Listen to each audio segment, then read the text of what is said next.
I'm Stacey King and your host. If you listen in often, you'll meet some really inspiring people that I've had the pleasure of getting to know over the years. Some will share success in business, while others will talk about some pretty big personal challenges that they faced.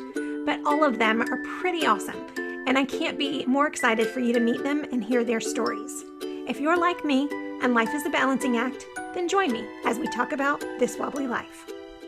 I am thrilled today to welcome my guest, Renee Bruns. Renee is an amazing disabled female who left her executive role at a Fortune 500 company to travel the world. And just imagine what that is like. I'm so excited to talk with her. She received recently some recognition that is just amazing. And I have to talk to her about how she came up with it, why she did what she did, but she is now the Guinness Book of World Record holder for the most countries visited by a disabled person and a wheelchair traveler. And I am just thrilled to welcome Renee. Renee, please tell us, just the journey. I want to start from the very beginning. Tell people a little bit about yourself and, what your disability is. Yeah, for sure. Well, first of all, thank you for having me. I'm so excited about this. It's always fun to talk about my journey. I have a lot of passion about it and a lot of fun stories. So this will be a fun conversation. The journey. So, I can start from when I was a very young girl and took my first airplane ride to New York City. It's really, the reason I went to New York City when I was 5 is to see a specialist.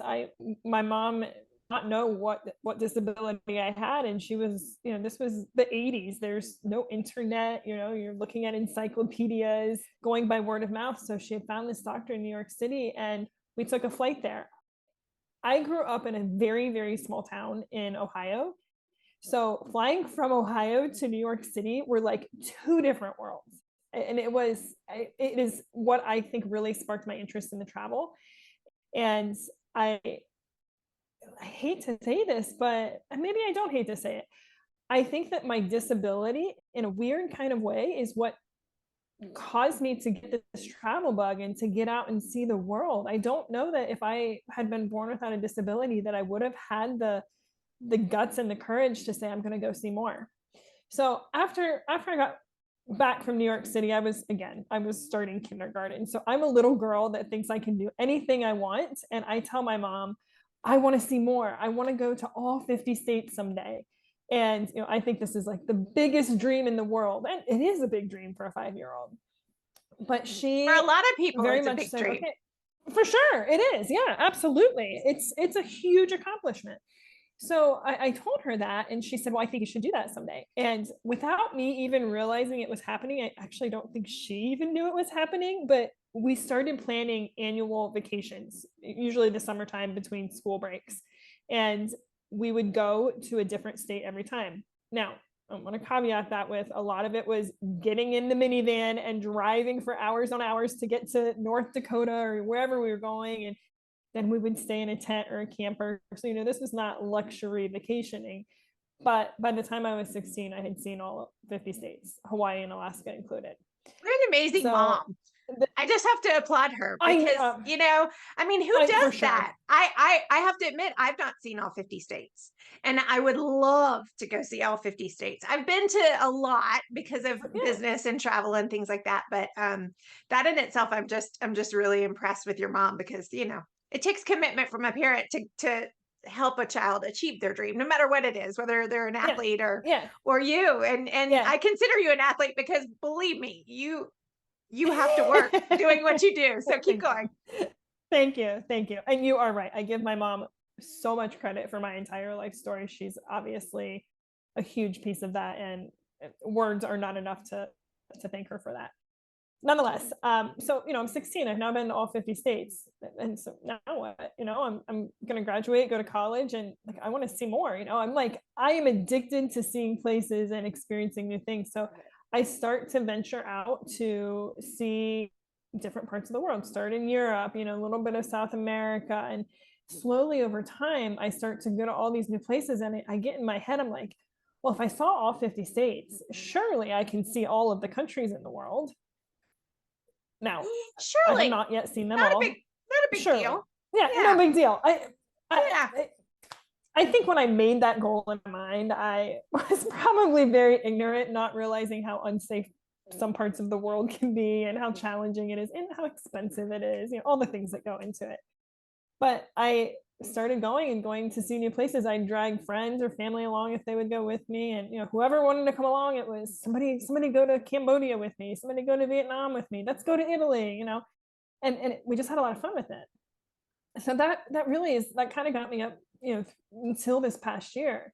And then in May of 2022, I left my job. I left the Fortune 500 and made the decision to take a year to just travel. I was very much at a point where I was feeling burnt out. I felt like I had had a lot of fun at that company and in that role, but I could feel myself teetering on a point where it wasn't going to last for long, and I wasn't going to be doing anyone any favors by sticking around, myself included. Yeah. So I made the decision to leave, take a year, and just go out and see the world. And here I am 10 months later, and it's been a fantastic experience. I can't explain to you how much I have grown personally just going out and doing this. So yeah. I mean, I can talk about travel, I can talk about growth. I mean, there's just so much that goes into this, and we can talk for hours about this. Yes, and this is the topic of all the people that I meet, and I've talked with a lot this year. I was so looking forward to this conversation, and I said it's totally unscripted because I have so many questions. You know, we've talked about this before because you and I are friends now, and we've had several conversations prior to this one. And I have a disability as well, not so progressed as yours, where I'm not in a chair full time. I do use a chair if I go somewhere where it's going to be a huge amount of walking. Like, for instance, when we went to France recently, in the Palace of Versailles, I took a wheelchair to be able to get all around the place and to be able to not sit there and wobble the whole time trying to look at things, because I tend to fall down when I look up. You know, you're wobbly. Yeah, when you're wobbly, you don't want to look up. Don't look like this. Don't have somebody knock into you. And you know, with that crowded of a place, it's not a good situation. So I'm very fortunate in that situation where I can still choose to either try to walk or to use a chair. So my path is a little different than yours. I cannot simply imagine, you know, and I say this to myself, that I'm going to be different. You know, when I get in that chair, which is inevitable, I will get in that chair and I will be just like you. I will do everything and I'm going to go everywhere. But let's be real. Not everybody has that capability, and not everybody has that mindset. And it's hard. It's hard on your arms. People don't understand that are able-bodied to be able to propel yourself in a chair when you're sitting all the time. The back pain alone from just sitting in a chair, the hip pressure that you get, you know, when you're laying in bed and you can't shift like a normal person. I say normal, and I mean able-bodied person. To be able to kind of, you know, shift your hips, you just get aches and pains that other people don't understand. I myself, because you know, I'm using the chair and I've dragged one of my feet and I don't have good gait, you know, my hips are always off. I'm a chiropractor's dream, because I can go in and they look at me and they go, oh my gosh, you're messed up. But so I say, just from a physical standpoint, how do you say, I'm just going to get past it all and I'm just going to do it? Did you ever in your mind, did it ever register to you that it's a physical feat, not just an emotional and a spiritual kind of passion project for you? That's a great question. And you're right. Most of the time when I talk with people, even my own, like when I'm talking with myself, my own internal thoughts are the emotional piece of it, you know, that's the hardest part, because I have become so trained that the physical part is just part of it. But you're not wrong. There are definitely physical parts that are frustrating, as you said, I'm using my arms to propel myself. My arm muscles are a heck of a lot smaller than the average person's leg Right. muscle, and they're just not designed to do the same types of activities. I think for me, the physical parts that are the hardest are when something changes in my body, and something, it's a sign that something's getting worse. I had something a few weeks ago in my knee. There was a snap in my knee, and all of a sudden I had this shooting pain into my hip. And it was a reality of, oh my gosh, what if I can't drive anymore? What if I can't travel anymore? Like all of a sudden, all these things are taken away. And on top of it, it hurts. And just like physically, it's like, I want some painkiller. So yeah, that's a really good point. That and just the logistics of it too. Not to get too personal, but I'm assuming that, and we've talked about this before, so I'll mention it a little bit, but I'm assuming that you've had to have help along the way, especially like if you're in an area that is not handicapped accessible, which most of them that you've been to are not. So that's we're gonna cover that. But when you're in a situation and you have to go to the restroom, you have to go somewhere, you have to, somebody has to lift you. It's just, there's a lot of taxing on your body that people don't realize. And so I'm just super impressed that you are able to kind of get beyond all of that. And I myself, I'm a little older than you. And I say to people all the time, when I fall and someone has to help me up, which has happened many, many, many, many, many times. In fact, some guy saved my life. I can say he saved my life in Italy because my husband for 1 second was on the other side of me next to the building. He had gone over to grab something, and stupid me, I'm still walking in the street and they're all uneven, and I've got my cane and I hit a hole where my cane goes down in the hole. And I just boom, toppled right over. And right at the same time, my left foot, which I kind of drag, hits a rock, and I tumble over. And there's a taxi coming like right for me. And this guy that I'd never seen before in my life, big, strong guy, just comes out and grabs me and picks me up and says, "Get out of the street." And what do you do? But it faced me. I had a little bruise on my hip, but you go forward. Like, I'm in Italy. I'm so excited. But I think that's what much of it is. You take that mindset. You're like, well, I'm in Italy. I'm not going to miss this because I have a bruise on my hip. It's your adrenaline takes over, right? Yeah. Yeah. And my husband said he was amazed how far I could go. Like, I usually get really tired, but when I was there, I was pushing. We were going from the minute we woke up to the minute we went to bed, and I did not complain one time. He goes, "I don't know what happened to you there. You held up better than I did." And I said, "It's pure adrenaline." Yeah. Yeah.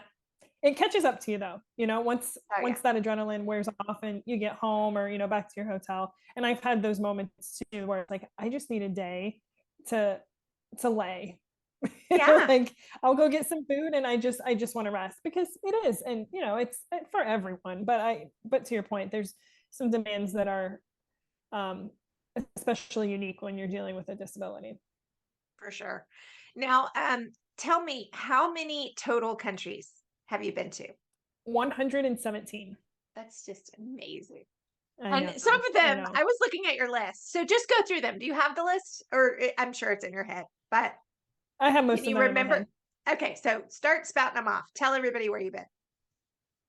And if you don't get them all, that's fine. Yeah, I'll start with some of my favorites. I really love Southeast Asia. So Cambodia, Laos, Thailand, Vietnam, Indonesia, Singapore. That part of the world is part of the world. If I had to choose a part, I have been back here. So, been back to that part of the world so many times because it's so special to me. I also really love Kazakhstan, Kyrgyzstan, Uzbekistan, Tajikistan. Those are all kind of up right below Russia. They're former Soviet countries. And it's a very unique place, or unique part of the world to visit, just that they're former Soviet countries. Very much of a Russian influence. So, that culture is really unique. I have been to all of Europe outside of Russia and Ukraine and Belarus. So, I think that's about 40 countries right there. which, I mean, who doesn't love Europe? Europe has so many cute little Yes. places to go. And then I have also been to all of South America outside of Bolivia and Venezuela. So I've got most of that covered off. The place that I have not touched a lot of is Africa. I have been to a few places in Africa, but I have a lot of work to do in Africa. Yeah. That the whole animals and the wild aspect of Africa that I picture in my head. And then of course I've had friends go there, and you have to have so many inoculations before you can even go. Oh, for and sure. to be able to come back. And that would be hard on you physically, I'm sure.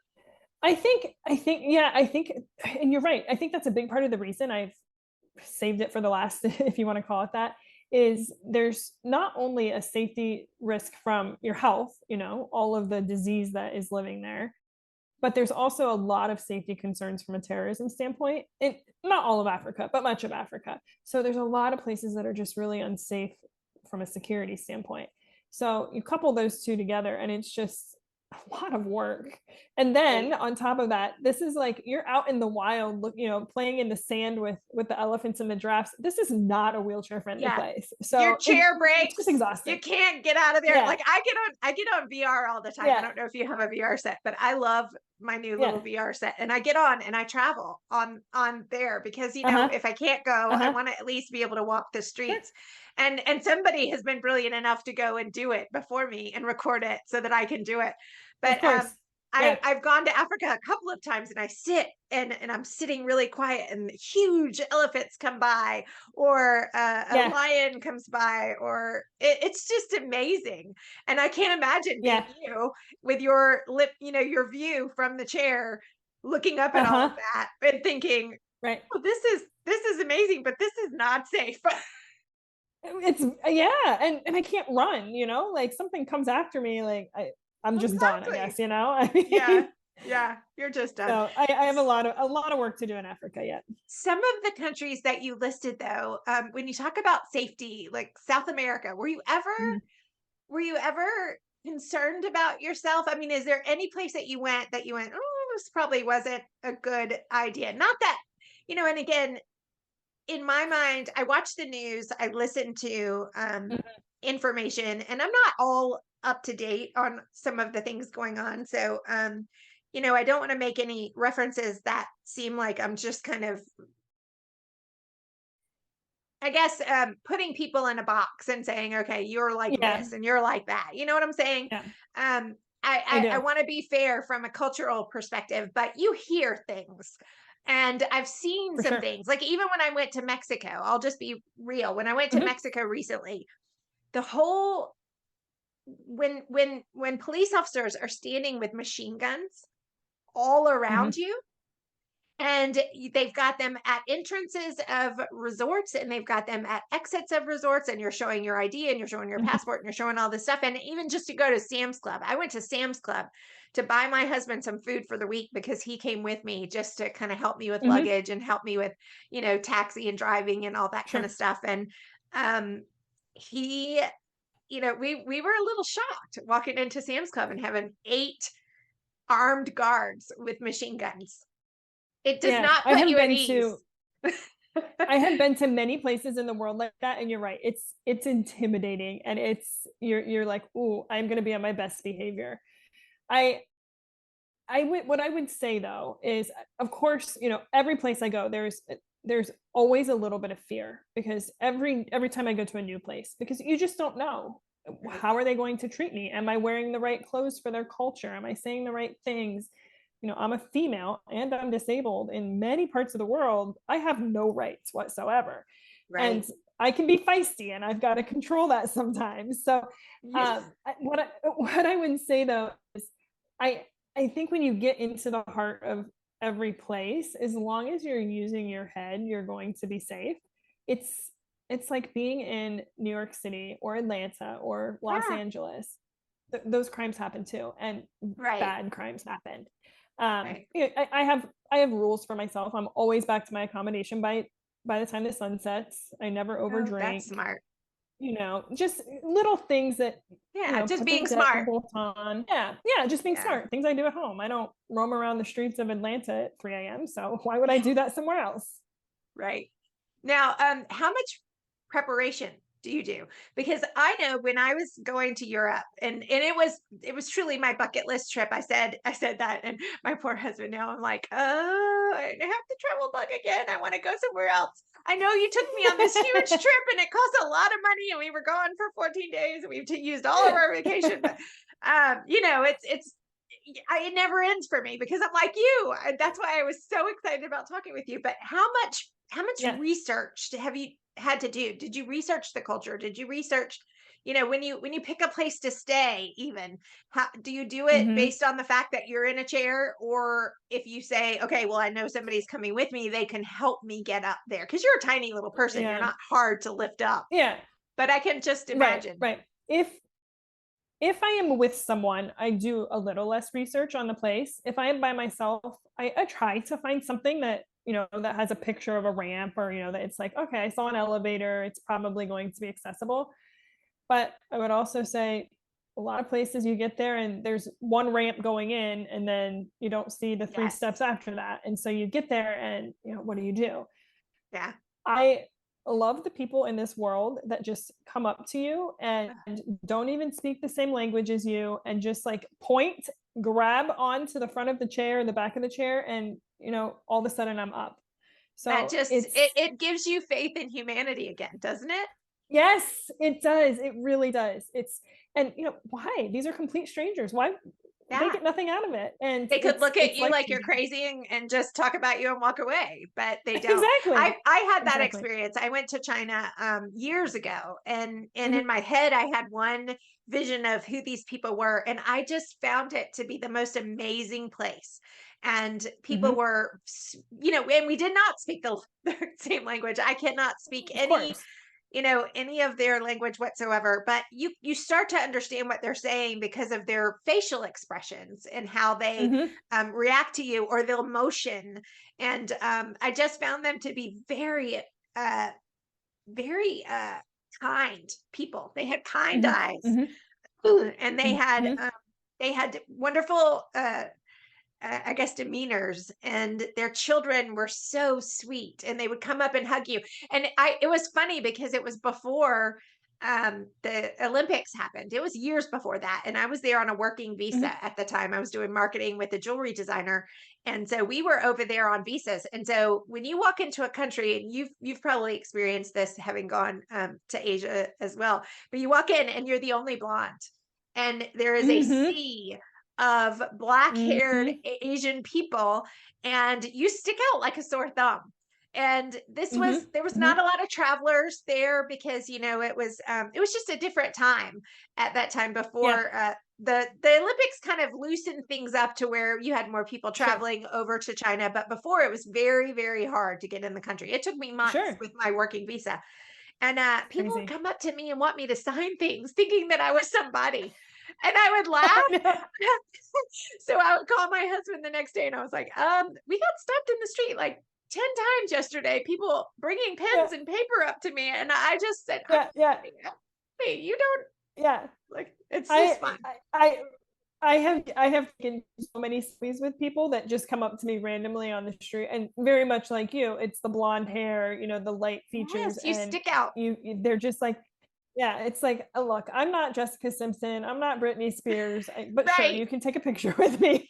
Yeah, I got many pictures with people, and it was fun. And I just thought it was amazing seeing the difference in the culture and the clothing and the like little babies walking around. I try to describe it to people. I actually just told my son's best friend, they're getting ready to have a baby, and I said, well, in China, because they were collecting all these diapers, and I said it was a weird experience because they don't use diapers there.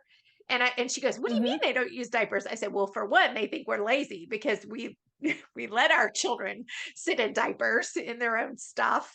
Sorry for our listeners, but in China it's almost like chaps. If and you've seen it, I'm sure the babies look like they're little horseback riders with chaps, and they have buttons in between sometimes, but most of the time they're just open. So they're little business is hanging out Yep. and their little heinies when Yep. they're walking down the street. You just see these little butts walking down the street everywhere. Yep. And Yep.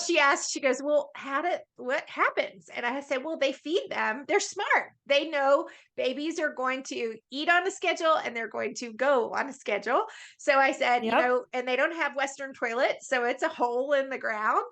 That's a whole nother discussion. If you want to go there, I would love It's to a hear whole nother discussion. Yeah. your opinion. But they would just hold them over the hole. And when it's this time, and you start to learn your baby's faces, the babies kind of change their disposition in their faces when they're getting ready to have to go. And so they just hold them and then they just do it. And there's no toilet paper. There's no, it's a different way of life. I would never have made it, but it's amazing. For sure. But it's so fascinating. And, that's one example. And like, how many other ways are people raising their children that are effective and totally fine? Yes. And you could go on and on and on. And to me, I just applaud you, because the education that you've received in seeing that many cultures, doesn't it give you a new appreciation for all the different people in the world and who they are and how they live every day and how they survive? Because there are some countries that you've been to, Cambodia is one, where they have nothing. But yet they don't.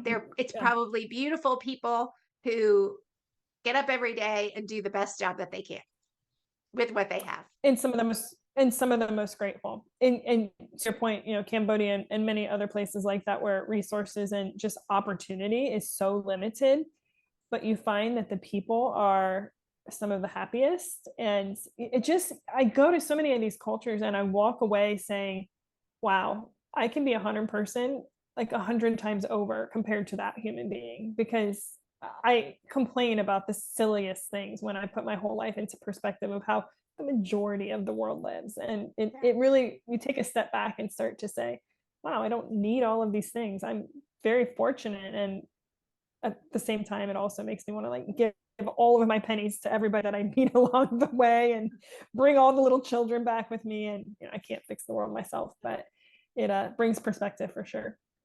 Yes, definitely. Now let's talk, and I apologize, my voice is not cooperating this morning. Let's talk a little bit about the financial aspect. You're young. I won't ask your age, but you're young.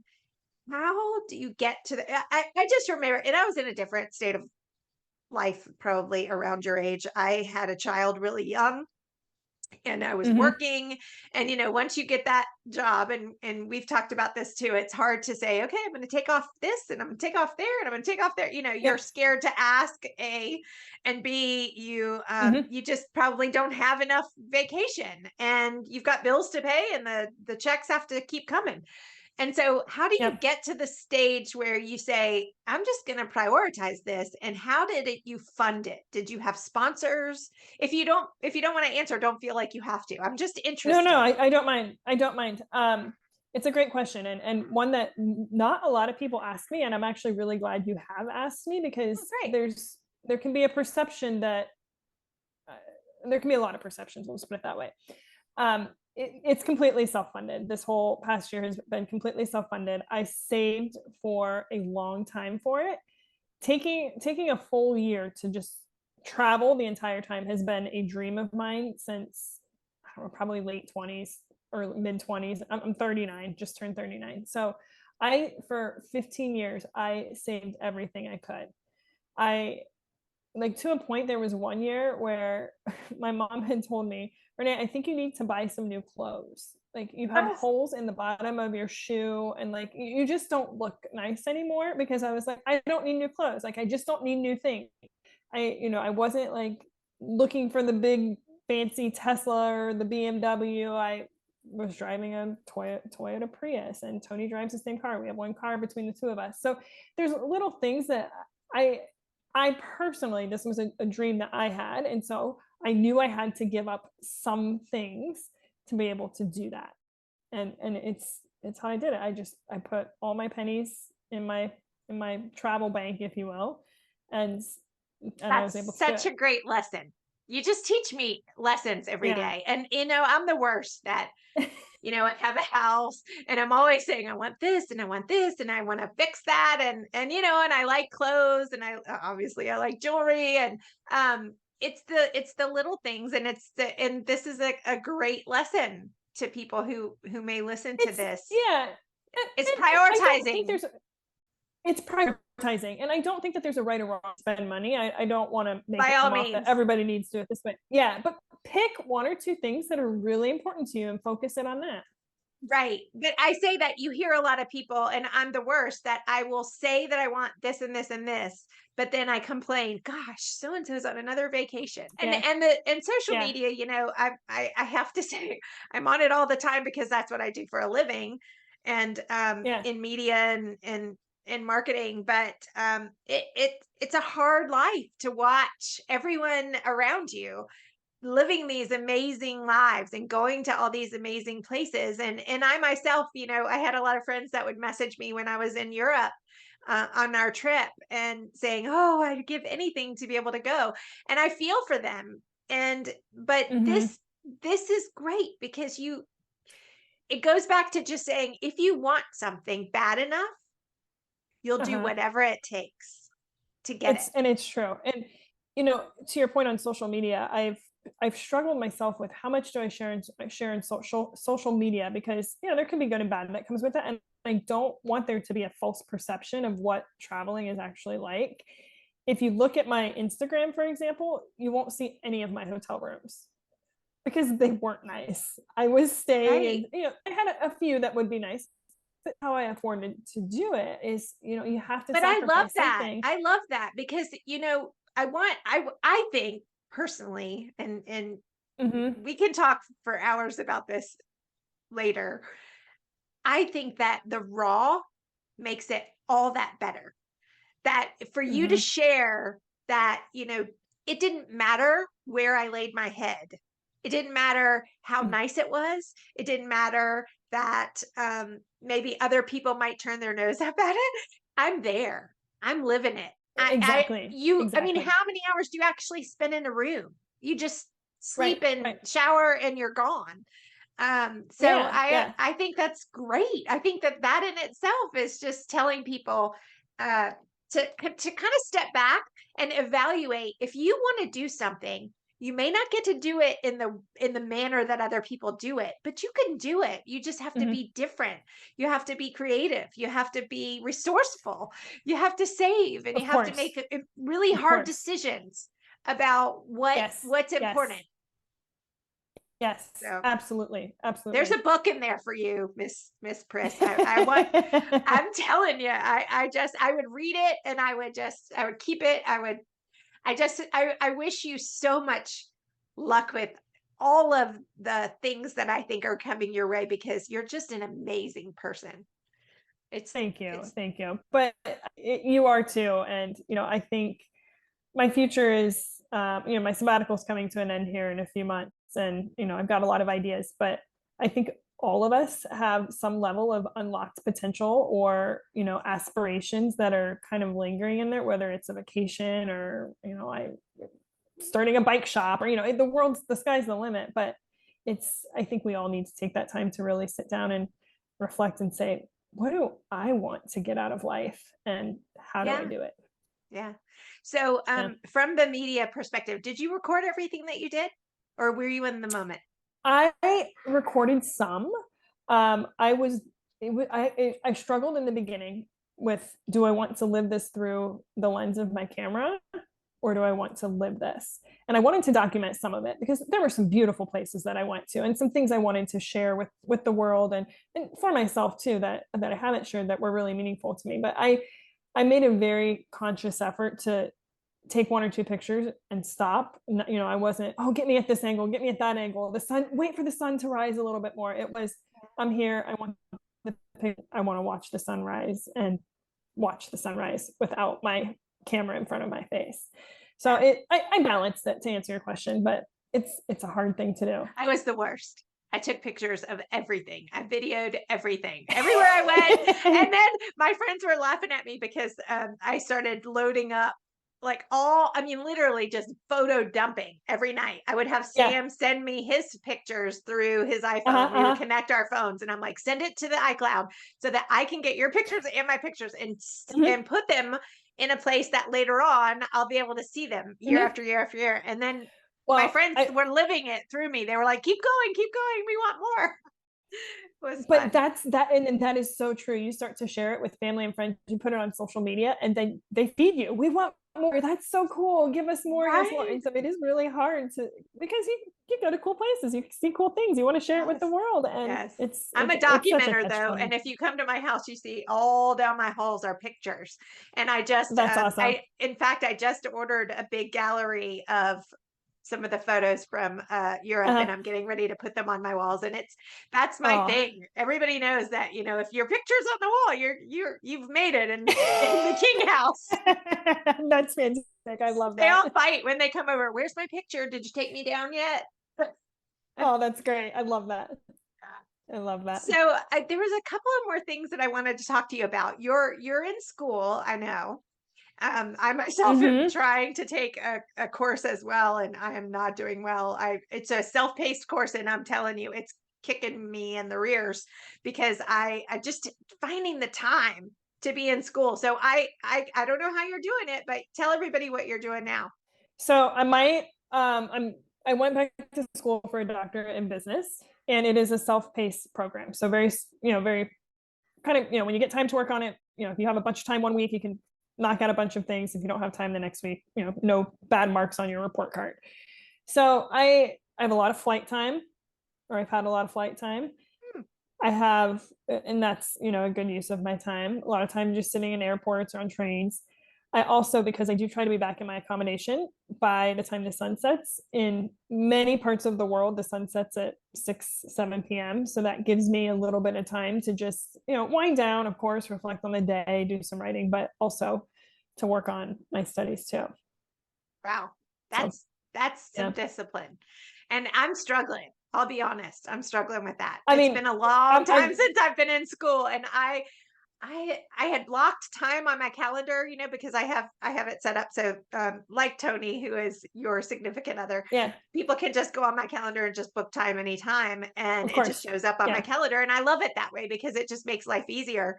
I love seeing Uh-huh. people book time, and I didn't even know that they were going to. But the challenge in that, if you don't block time on your calendar just fills up before you even know it. And so I've tried to block Yep. times, and I keep moving those times because people go, "Oh, I tried to block some time, but I couldn't get on," and da da da da. And I'm struggling because I can knock out, maybe one module, and then I look and I keep doing the math. Okay, I got to take my test by this day, and I've got all of this to still cover. I am never gonna make it.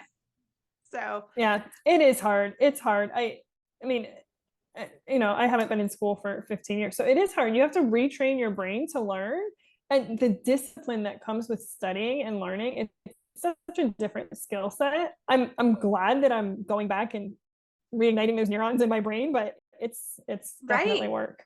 Well, and the Yeah. difference in school is it's just very different than when I was in school. Even trying to start my master's years ago, I never finished my master's, by the way. I started, but having children and all that kind of, Yeah, it of just was course. not, it was not going to happen when when my son was young. I tried, but I gave up No. very quickly. But this in particular, this course that I'm doing, the delivery method is so different because today's Hmm. learner, you're so used to being a multitasker. And that's what I say. Hmm. I've got three screens in front of me at any time. I drag and drop stuff. I'm constantly either on a meeting and typing notes, or looking at something, or you're watching a video while you're doing something else. And that's just our lives. And so it was interesting to me, the learning modules and how they teach you these days. I sound so old when I say that these days, but the training methods, in one module you'll have someone on there doing a quick video telling you what you're going to be learning and talking about it, and then they'll throw up maybe a couple of slides, and then it's just testing what you've heard, and so you've got to pay attention. Hmm. And then in others, Yeah. it's Yeah. you're literally clicking through presentations and you're saying, okay, this goes with this, and you're tested all along the way. So I find that Yeah. interesting. It's definitely It's hard changed to how we focus. learn. Yes, because Yeah. I'm used to just kind of focusing on something, and when it changes like that, and you're having to pay attention, and I'm having to absorb and listen, and the dog will come in the Mm-hmm. room, or something will happen. My phone will keep binging. It's just a different world. I don't see how kids It's totally different.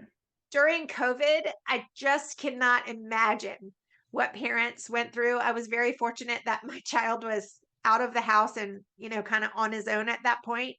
Yep. Yep. I have so much respect for parents who had to help their children learn in this different world that we're living in, and to absorb and to, thrive during all of that. And I'm getting a little taste of what the education is It's difficult. and these different times that we're living in. Yeah. Yeah. The future, really. Yeah. So what's next? Yeah. We've got a few more minutes here. What's next for you? I'm just so So excited for you. I just see you blossoming, and I see the changes happening even yeah. every time that you and I have talked in the last, year or so. The smile on your face, and just the excitement Yeah. about life. It's really, I catch it every time I talk to you. I'm like, ooh, Thank you. Thank it's you. like a dose of It is medicine. it's interesting when I really sit back and reflect on the past 10 months. Really, I don't think I realized how rapidly I was growing, and in such a positive way. So I don't know exactly what my future looks like. I'll be completely transparent. I have a lot of ideas, and I think I know what direction I'm going to go. I am going to probably announce something here in the next 6 weeks or so, 8 weeks. But I really want to do something in the space where I can help others feel what I'm feeling and have that growth opportunity in their life. And that does not have to be taking a year off and traveling the world. That is for some people. It was for me, but it's not for everyone. But I think there is some huge opportunity for people to really live authentically, and to really feel what they need to out of life, and kind of let go of the pressures of society. And it's really hard to do that. I've done it, but once you get there, you've done it too. Once you get past that hurdle, it feels so freaking awesome that I just want the whole world to have it. Yeah. We've talked about this as well. And everyone, I'm an open book. I share everything these days. Yeah. And I didn't always. When I was younger, when my son was very young, was when I started, officially wearing leg braces. And I remember I was just mortified. It was hot in the summer in Atlanta, and I would go to the mall, and I would be walking around in shorts, and I'd have my leg braces, and people would stop me and go, "What's that on your legs? Why is that?" It's just a different thing. And you'd have to stop, and you'd try to explain. And then I would say what it is. And they would look at me like, "What's wrong with your teeth?" Because it's 𝗧𝗵𝗶𝘀 tooth. And they automatically assume it's my teeth. I go, "No, it has nothing to do with my teeth. That's just the name of it." Right. And you're trying to educate people. And I think that there's a way that, some people, and we've talked about this as well, that people are scared to let people know about their disability. And you're in a different situation where you can't hide it. When you have a progressive disease like I do, um, every week, every month, every year is different. And you'll have flare-ups where sometimes it's really bad, and you'll have other times where you can kind of function a little bit better, and you just don't know what it's going to be like day to day. But I never, until I was probably in my late 30s, early 40s, I didn't tell anyone what, I was dealing with, or at least anyone at work. And like I said, I would hide my cane. If we were going to take a picture after I started using the cane or the leg braces, I made sure that I wore pants. Nobody could see it. I never wanted, to have anyone notice my braces, and I didn't acknowledge them. And so when you would be with a group of people and they'd say, "Hey, let's walk up this big hill and go to so and so," and I go, "Okay." And I'm thinking, how am I going to get up there? And And luckily you I fight through it. I had a couple of people that knew me personally that I had kind of let into my world, and they would, grab my arm and kind of pull me up and say, okay, we're going to get there. I'm not going to tell everybody why we're the last to get there, Right. but we're going to get there.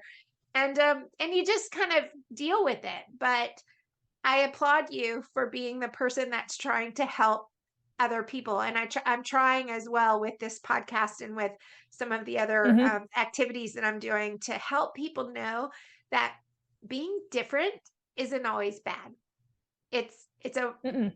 Just embrace where you are, embrace who you are, and try to be the best version of you that you can be.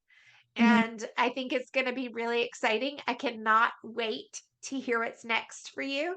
And if you ever need someone who's got a lot of experience in this area and who's a little loud and bold like you, please call on me, because I would love to partner with you on something. I just think that this is a wonderful Absolutely. initiative, and Absolutely. I am And needed. so It's very needed. happy. Yes, it's extremely needed, and people need to know that just because you're diagnosed with something that's not so fun, and that your life is not, daily roses. Let's just put it that way. It's Mm-hmm. not always roses, Mm-hmm. but you can make things better, and you can Mm-hmm. overcome, and you can do Mm-hmm. what you can do, and just kind of grow as you can. You may not be able to travel all over like Renee's had the pleasure of doing, but go to one state that you've always wanted to go Mm-hmm. to. Get some friends, make some plans, and I see so much potential, and I wish that I could embrace, just grab companies and say, okay, this is what I want to build. This is what we need. Mm-hmm. This is Mm-hmm. how we need it. This is, there's Uh-huh. so much opportunity if companies as well. And I challenge those that might be listening that are in those powerful positions. If you might be interested in investing in ideas for supporting those people with disabilities to live a little bit more freely and better lives, please feel free to reach out to me at @wobbligirl@wobbligirl.com. And I will make sure that myself and Renee and all of the others that I know in my community that want to do something big have, the support, and that we would definitely be interested in talking with you. So thank you so much, Renee. Anything else, Thank you. closing words that you want to share, closing advice? No, thank you. This has been a lot of fun, and I am a big fan of yours, and so glad that we met somewhere along the way. Yes, I'm very blessed to know a lot of great people, and I consider you one of them, and you're definitely a good friend, and Thank you. I'm happy that you're out there advocating for others like me. Of course, likewise. Thank you again. Thank you. And that's this episode of This Wobbly Life. Please plan to join me on the next one. I'm 𝗧𝗵𝗶𝘀, your host for This Wobbly Life. I hope that you've enjoyed this episode, and I hope to see you on the next one.